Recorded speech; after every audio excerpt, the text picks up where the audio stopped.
வணக்கம். சற்று முன் கிடைக்கப்பெற்ற ஒரு மிக மிக முக்கியமான செய்தி ஒன்று வெளியாகியுள்ளது.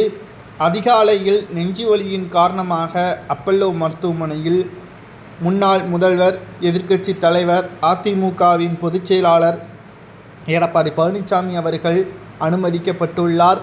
அதிமுகவில் தொடர்ச்சியான விமர்சனங்கள், உட்கட்சி மோதல், அதிமுகவில் எடப்பாடியின் பேச்சை கேட்காத முன்னாள் அமைச்சர்கள், மாவட்ட செயலாளர்கள் அதிக அளவு மன அழுத்தத்தின் காரணமாக நேற்று இரவு முழுவதுமாக சோதனையில் இருந்துள்ளார்.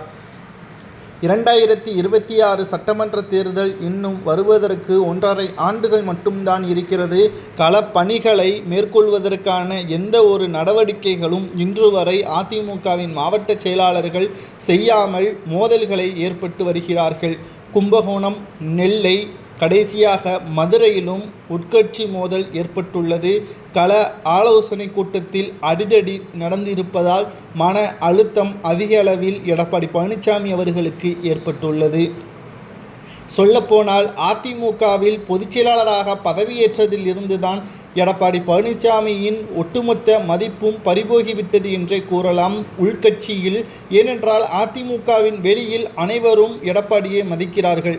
ஆனால் ஆலோசனை கூட்டம் என்று வந்துவிட்டால் ஒருமையில் எடப்பாடியை பேசுகிறார்கள். இது மறைந்த முதல்வர் ஜெயலலிதா அவர்கள் பதவி வகித்த பொதுச் செயலாளர் பதவியை அவமானப்படுத்தும் விதமாக அமைந்துள்ளது.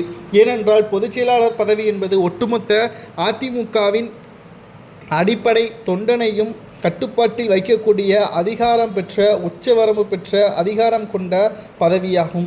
அந்த பதவியில் தற்பொழுது இருக்கக்கூடிய எடப்பாடி பழனிசாமி அவர்கள் செயல்படுவது முற்றிலுமாக சரியில்லை என்ற விமர்சனங்களும் நாளுக்கு நாள் அதிகமாகிக் கொண்டே இருக்கிறது.